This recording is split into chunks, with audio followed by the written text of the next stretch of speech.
The 18th pregnancy test glares up from the trash, negative. Again. My hands shake as I grip the counter, the room spinning. Eleanor's voice cuts through the door. "Sarah, your tonic is ready."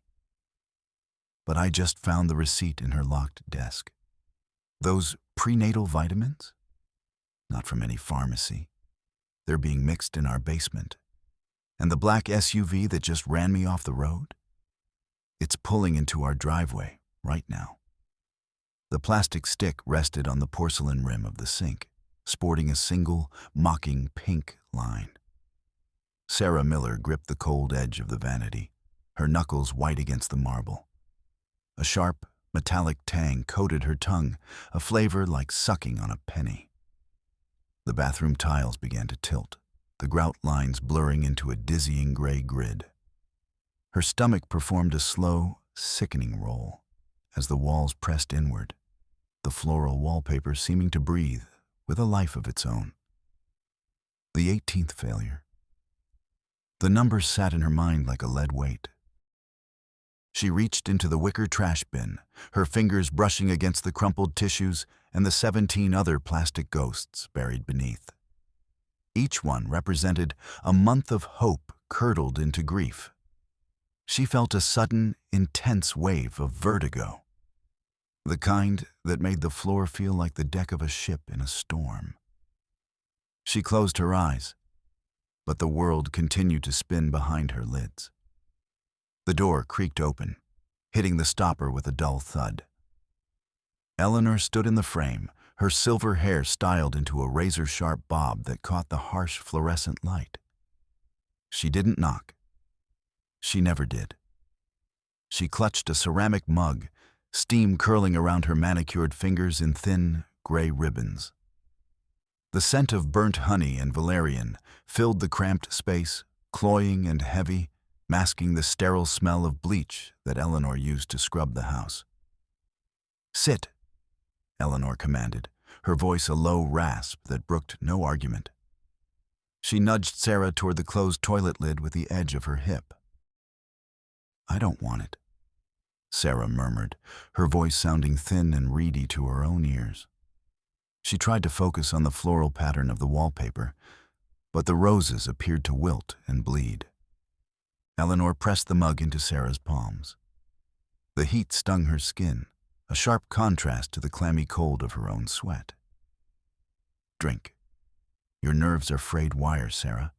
It's the stress. It poisons the womb. We can't have a hollow vessel, can we?" Sarah stared into the dark, opaque liquid.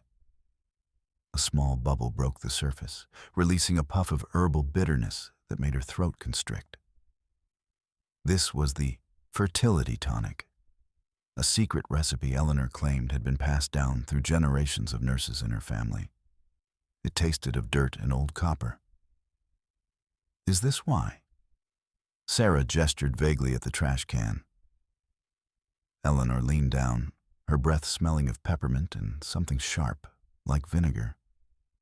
She tucked a stray hair behind Sarah's ear, her touch lingering a second too long, her thumb grazing the bruise-like shadows under Sarah's eyes. "Empty vessels don't make demands. Swallow. Every drop." Sarah lifted the mug. The ceramic clinked against her teeth, a sharp, brittle sound, as she took a tentative sip. The liquid slid down her throat, thick and cloying, coating her senses in a dull, gray fog.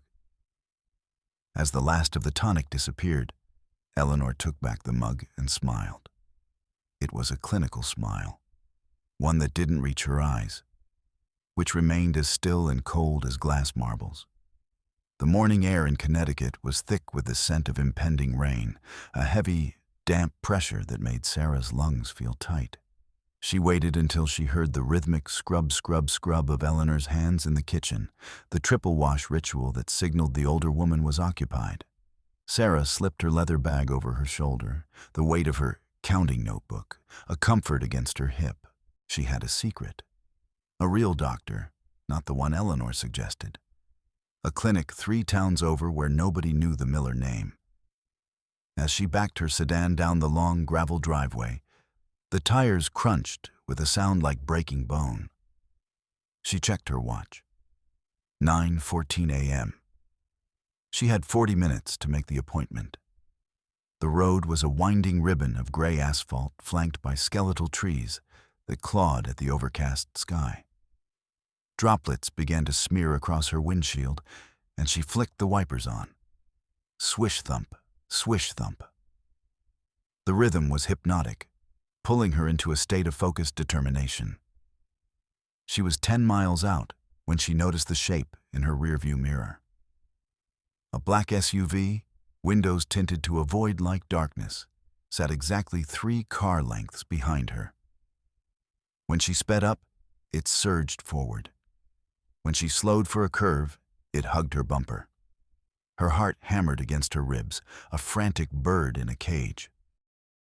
She tried to tell herself it was just a local in a hurry. But then the SUV lurched. The impact was a bone-jarring crack of metal on metal.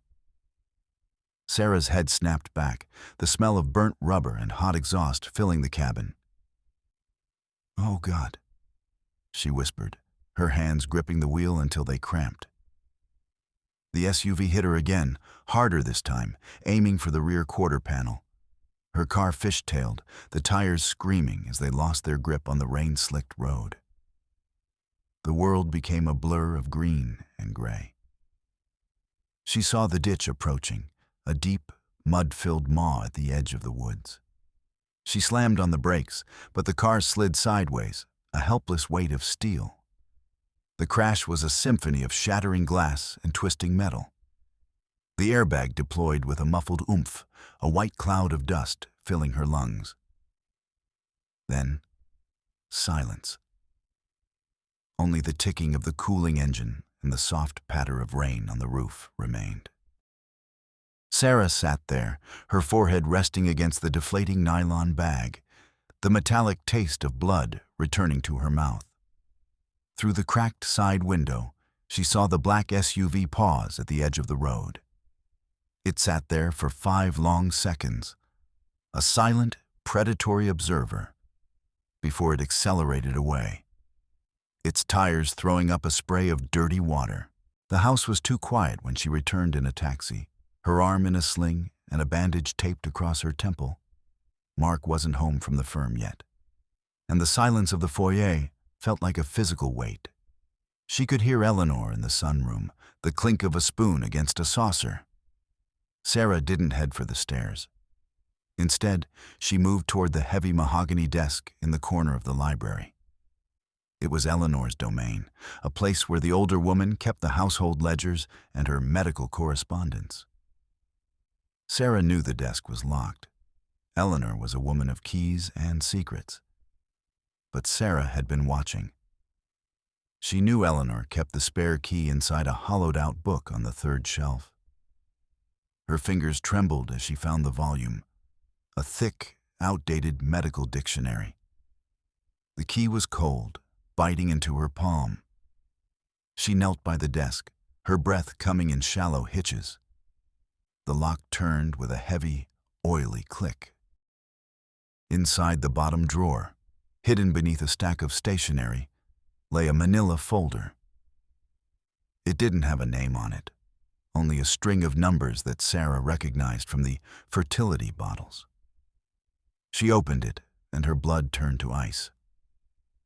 It wasn't a medical file from a hospital. It was a log. Dates, times, and chemical symbols. Compound B7, compound C12. Beside the symbols were notes in Eleanor's precise, cramped handwriting. Subject showing increased lethargy. Vertigo sustained. Uterine lining suppression optimal. Subject, Sarah whispered, the word tasting like ash. A floorboard creaked in the hallway. Sarah scrambled to her feet, shoving the file under her sweater, the sharp corners of the paper digging into her skin. She locked the desk just as Eleanor appeared in the doorway, a damp rag in her hand. "You should be in bed, Sarah," Eleanor said, her eyes scanning the room with the precision of a hawk. "The accident has clearly addled your senses." Why are you lurking in the dark? I just needed a book. Sarah lied, her heart thundering so loudly she was sure Eleanor could hear it. Eleanor stepped closer, the scent of antiseptic following her like a shroud. She reached out, her hand hovering near Sarah's waist. You're shivering. It's the shock. It settles in the marrow. Come, let's get you your vitamins. I've just finished a new batch. The vitamins sat in a small glass dish on the nightstand. They were clear capsules filled with a fine, chalky white powder. Usually, Sarah took them without thought, trusting the woman who had been a head nurse for 30 years. But now, with the stolen file hidden under her mattress, the capsules looked like tiny, translucent coffins. Sarah waited until Eleanor went downstairs to start her evening hand scrubbing. She took one of the capsules and carefully twisted it open over a dark piece of construction paper. The powder spilled out, uneven and grainy. It wasn't the uniform, machine-pressed filler of a pharmaceutical company. There were tiny, glittering shards in the mix, like crushed glass or unrefined minerals. She pulled out her counting notebook and a small magnifying glass she used for her design work. 3:02 p.m. She recorded the texture, the smell, bitter, like almond husks, and the way the powder clumped. She remembered the basement. The door was always locked, Eleanor claiming it was damp and dangerous for Sarah's fragile lungs. But Sarah had heard the sounds at night, not the hum of a furnace, but the rhythmic, metallic tink, tink, tink of glass hitting glass. She realized then that there was no pharmacy, no boutique prenatal company in Switzerland. The medicine was being born right beneath her feet, in the belly of the house. Eleanor wasn't just a caregiver, she was a manufacturer, and Sarah was the only consumer. Dinner was a silent affair. The dining room was a cavern of shadows, the light from the chandelier reflecting off the polished silver like tiny, sharp teeth. Mark sat at the head of the table, his brow furrowed as he looked at his phone. He was a man of logistics and optics, and his wife's failing health was a variable he couldn't quite solve.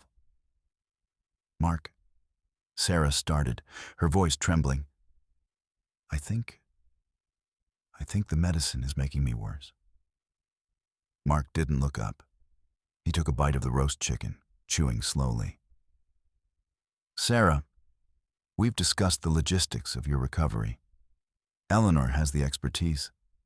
Frankly, your internal narrative is diverging from the clinical facts. The facts are that I can't walk to the mailbox without fainting. Sarah's voice rose, a sharp note of desperation cutting through the room. Suddenly, the world exploded into white light. A sharp, electric shock rippled through Sarah's brain, and her fork clattered to the floor.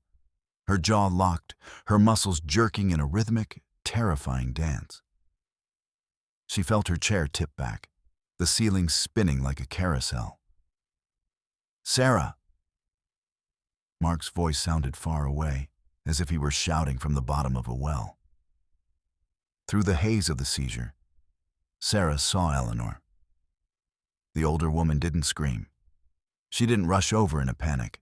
She stood up calmly, checked her watch, and began to count.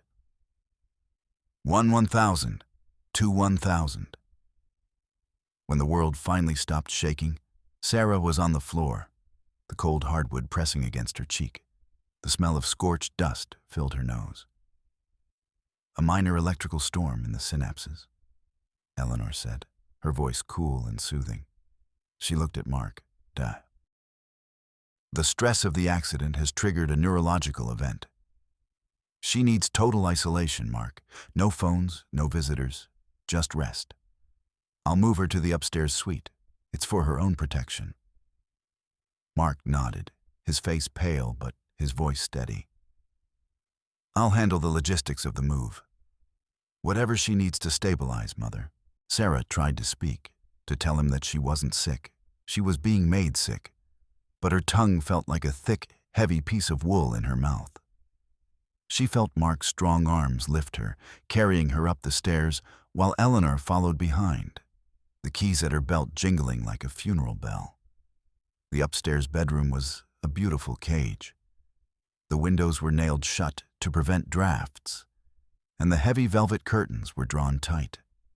Sarah lay in the center of the bed, the silk sheets feeling like spiderwebs against her skin. Eleanor entered the room, her footsteps silent on the thick carpet. She stood over the bed, a tray in her hand. "We have news, darling. A wonderful opportunity. I've booked you into the St. Jude's Healing Retreat. It's a private facility in the mountains. No distractions, no noise. Just the two of us and the fresh air." Sarah's heart skipped a beat. "When?" "In 48 hours, Eleanor said, her eyes shining with a terrifying maternal light. "The deposit is non-refundable. It's a closed system, Sarah. Once we're there, we can finally get you back to being ourselves. 48 hours. The deadline sat in the room like a ticking bomb. Sarah knew that if she went to that retreat, she would never come back. It wouldn't be a healing center. It would be a tomb. "I need to use the bathroom," Sarah whispered. Eleanor watched her walk, her eyes never leaving Sarah's back. Sarah entered the small ensuite and locked the door. She fumbled with the hidden pocket in her robe, pulling out the 3 capsules Eleanor had given her earlier. She moved to the toilet, her hand hovering over the handle. She dropped the pills. Plop, plop, plop. She hit the silver lever. The water swirled, a roaring vortex of hope. The door handle rattled. "Sarah? What was that sound?" Sarah froze. "Just flushing, Eleanor." The door didn't just rattle. It groaned. Eleanor used a shoulder to force it, the wood splintering near the bolt. She stood in the doorway, her face transformed into a mask of cold fury. She looked at the swirling water, then at Sarah's empty hands. "You waste the gift?" Eleanor's voice was a low, vibrating growl. She lunged.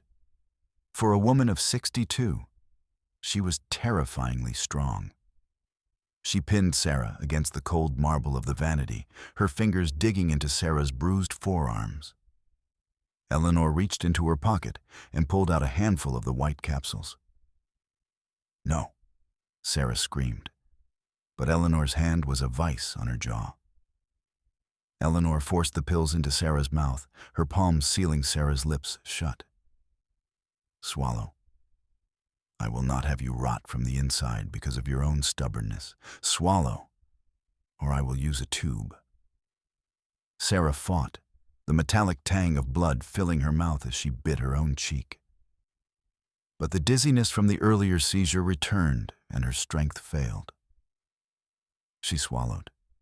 The dry capsules scraped down her throat, a jagged trail of poison. "There," Eleanor said, smoothing Sarah's hair with a hand that was suddenly, horrifyingly gentle. "From now on, Mother will watch every bite." We wouldn't want to be wasteful, would we? Night fell over the Miller estate, a suffocating blanket of black. Sarah lay in the dark, her ears straining. Through the ventilation shaft in the corner of the ceiling, a sound drifted up. Grind, scrape, grind. It was the sound of a mortar and pestle. Eleanor was in the basement, preparing the next dose. The sound was rhythmic, mechanical, and utterly relentless. Sarah crawled to the door and turned the knob. It didn't move. She pressed her ear to the wood. She heard the heavy thunk of a deadbolt being thrown from the outside. She was no longer a patient, she was a prisoner. She looked at her counting notebook. The ink was blurred by her tears. She had 36 hours left. She remembered the file. She had hidden it in the guest house days ago, tucked inside the lining of her old graphic design portfolio. She had thought it was safe there, away from Eleanor's prying eyes. But as she looked out the window, she saw a flicker of light in the small cottage at the edge of the woods. A man was moving inside, a thick-necked man with a jagged scar through his eyebrow. James Carter. She had seen him talking to Eleanor in the driveway, the security consultant. He wasn't guarding the house. He was searching for the evidence. Sarah knew she had to get to that file. If Carter found it, her only proof of Eleanor's crimes would be gone. She looked at the window. It was nailed shut, but the wood was old. She took the heavy glass award she had won for her typography work, a solid block of crystal, and wrapped it in a pillowcase to muffle the sound. She swung. The glass shattered with a dull thud, the cold night air rushing into the room like a physical blow. She climbed out onto the trellis, the wooden slats groaning under her weight. Her fingers were numb, her breath coming in white plumes. She dropped to the grass and ran, her bare feet stinging against the frozen earth. She reached the guest house just as Carter was ripping the cushions off the sofa. He turned, his eyes narrowing. "The girl," he said, his voice a gravelly rumble, "you should be in bed." "Give me my portfolio," Sarah gasped, lunging for the black leather case sitting on the table. Carter moved with military precision. He blocked her path, his hand catching her throat. "The lady of the house wants her papers back, Sarah. Don't make this a tactical error." Sarah didn't think. She swung the pillowcase-wrapped award. It caught Carter across the temple. He grunted, his grip loosening. She grabbed the portfolio and dived through the open door, sprinting back toward the main house. She didn't look back until she reached the kitchen door, her heart hammering so hard it felt like it would burst through her skin.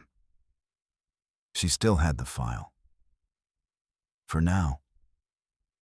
The next morning, Sarah sat in the library, her mind racing. She looked at the business card Eleanor had given her for Dr. Eris Thorne, the specialist who was supposed to oversee her treatment at the retreat. Something about the card felt wrong. The logo was slightly off-center, a tiny flaw that only a designer would notice. She picked up the phone. The landline Eleanor hadn't realized was still active in the pantry. She dialed the number on the card. "The number you have dialed is not in service," a mechanical voice chirped. Sarah felt a cold shiver. She tried the hospital listed on the card. "I'm looking for a Dr. Eris Thorne," she told the receptionist. "I'm sorry, we have no one by that name on staff. Are you sure of the spelling?" Sarah hung up. The doctor didn't exist. The retreat was a lie. Eleanor had built an entire world of ghosts to keep Sarah trapped in a cycle of dependency. Every expert opinion, every second doctor Mark had consulted, it was all a theater directed by Eleanor. Subverted beat 3.1. Sarah heard the front door, heavy thud shut. Mark was home. This was her chance. She scrambled down the stairs, her legs feeling like overcooked noodles. But the adrenaline kept her upright. She found him in the foyer, shedding his charcoal overcoat. Mark, you have to listen to me," she cried, her voice cracking. She held out the stolen medical file, the pages wrinkled and stained. "Look at this. Look at the symbols. Your mother is making the medicine in the basement. There is no Dr. Thorne. I called the hospital. He doesn't exist. She's been poisoning me, Mark. That seizure wasn't an episode. It was a reaction to whatever she's cooking downstairs." Phase 1. Smart decision. Sarah presented the evidence with the clarity of a woman who had finally solved the puzzle. She showed him the forged business card, pointing out the design flaws. She showed him the handwritten logs from the desk. It was a logical, undeniable mountain of proof. She knew Mark was a man of facts. Once he saw the data, his protective instincts would finally override his mother's influence.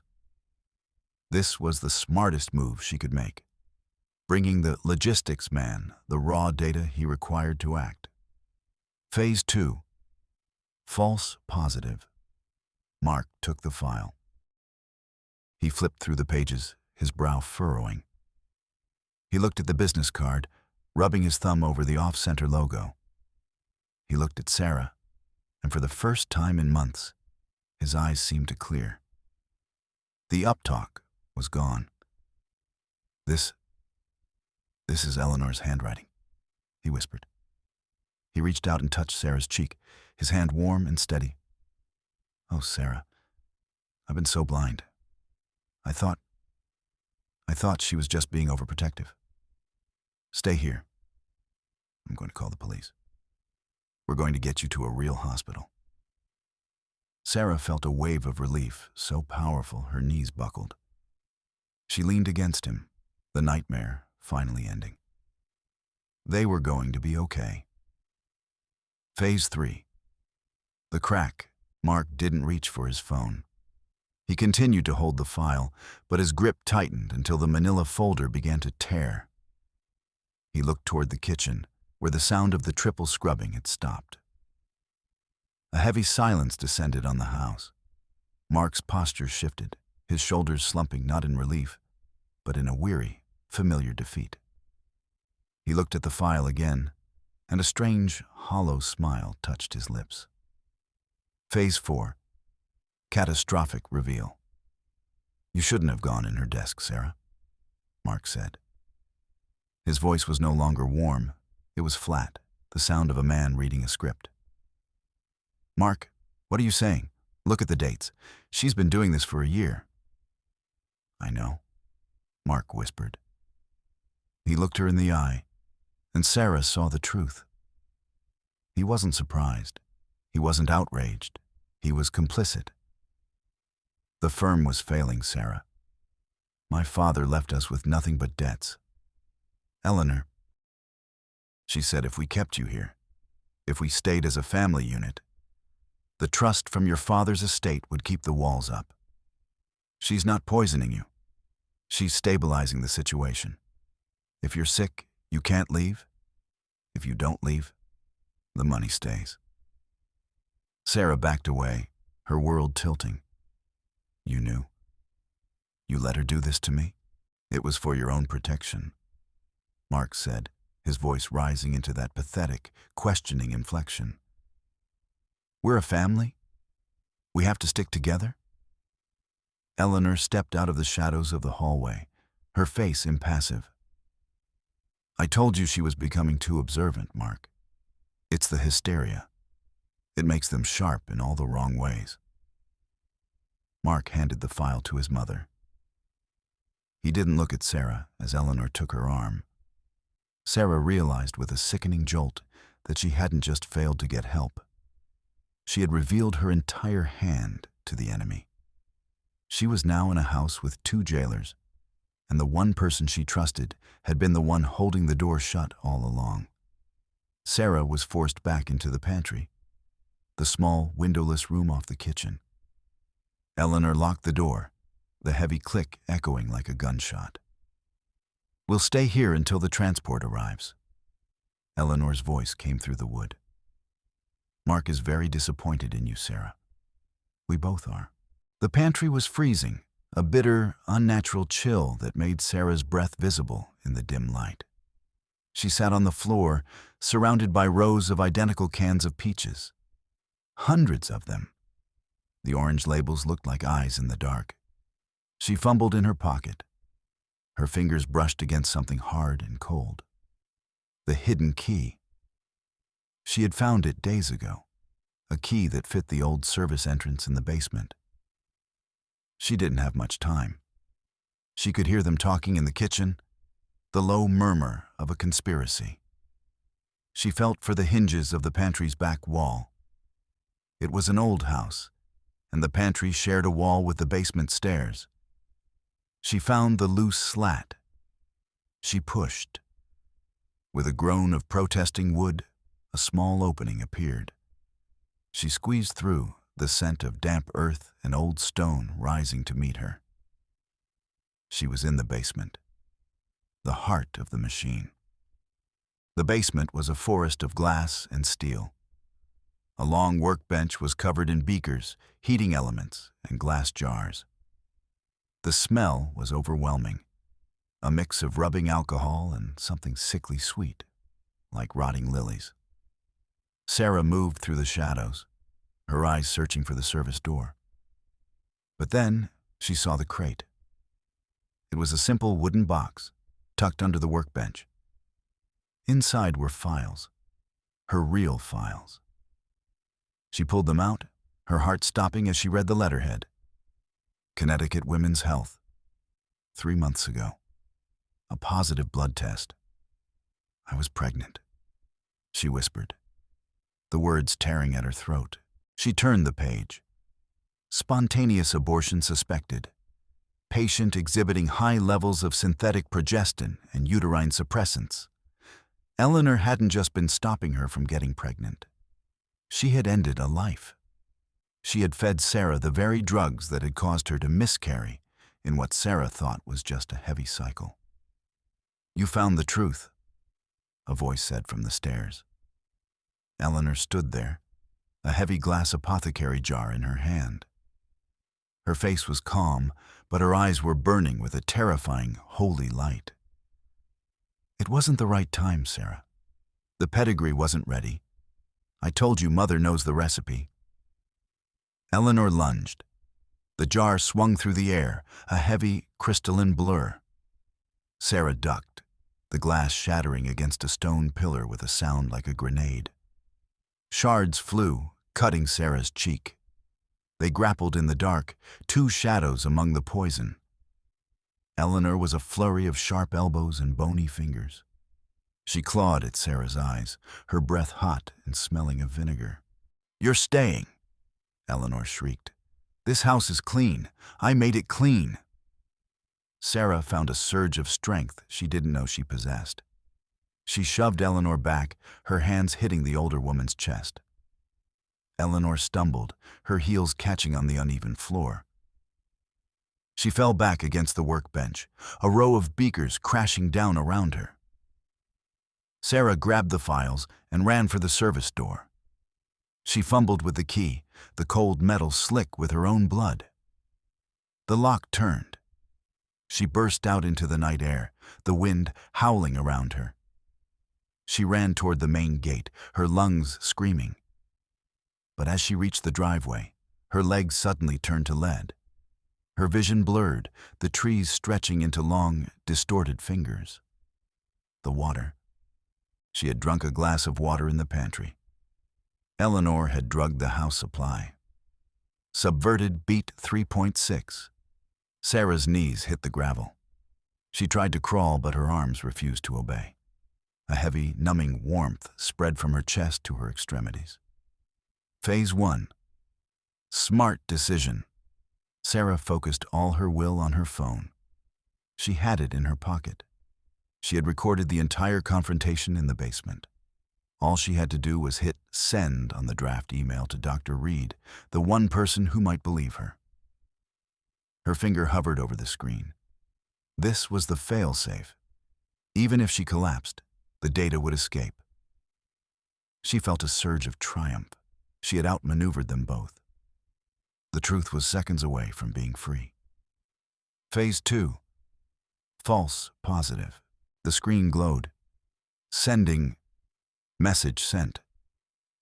Sarah let out a ragged breath. It was done.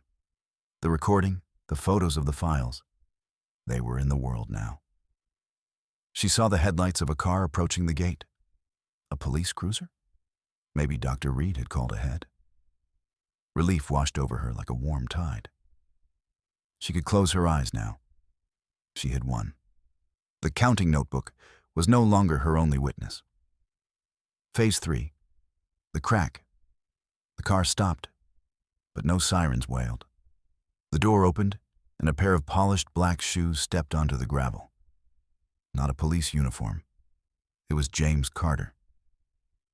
He walked over to where Sarah lay, his face expressionless. He reached down and picked up her phone. He looked at the screen and chuckled, a dry rattling sound. Phase 4. Catastrophic reveal. "Nice try, kid," Carter said. He turned the screen around. Outbox. One unsent message. No signal. Sarah looked at the top of the screen. The signal bars were gone. In their place was a small, pulsing icon she didn't recognize. "We put a blocker on the house an hour ago," Carter said, tossing the phone onto the gravel and crushing it under his heel. "Eleanor doesn't like data leaks." The realization hit Sarah harder than any physical blow. The message hadn't gone anywhere. It was trapped in the ether, a ghost in the machine. She hadn't saved herself. She had just confirmed to them that she was a threat that needed to be permanently silenced. "Mark," Eleanor called from the porch, her voice crisp and commanding. "Bring the ties. The van is around back." Sarah tried to scream, but her vocal cords were paralyzed. She was a hollow vessel, just as Eleanor wanted. She felt Carter's rough hands lift her, the zip ties biting into her wrists with a sharp, plastic hiss. She was being loaded into the back of a black van, the very one that had run her off the road.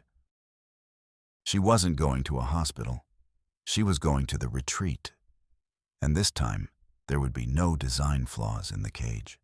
The vibration of the road was the only thing Sarah could feel. She lay on the cold metal floor of the van, her wrists bound tight behind her back.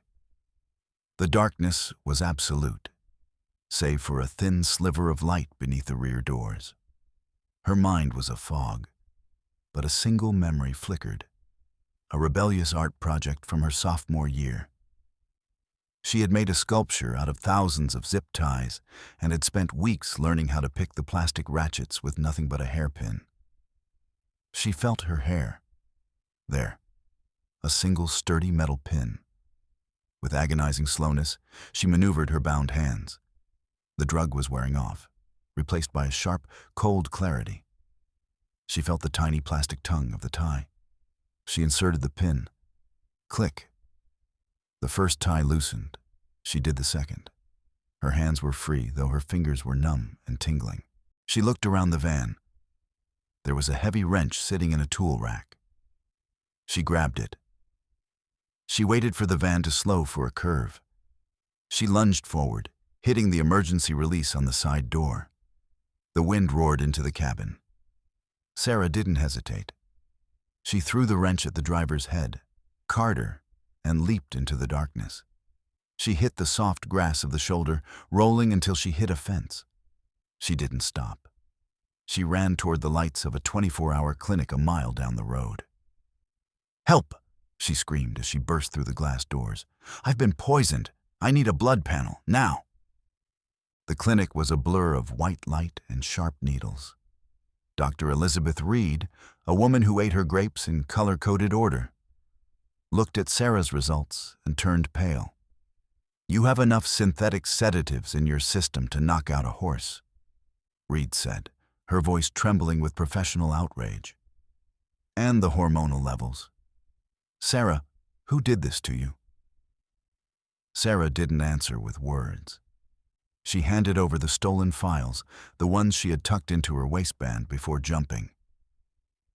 An hour later, the police arrived at the Miller estate. Sarah sat in the back of the cruiser, watching as the blue and red lights danced off the marble columns of the house.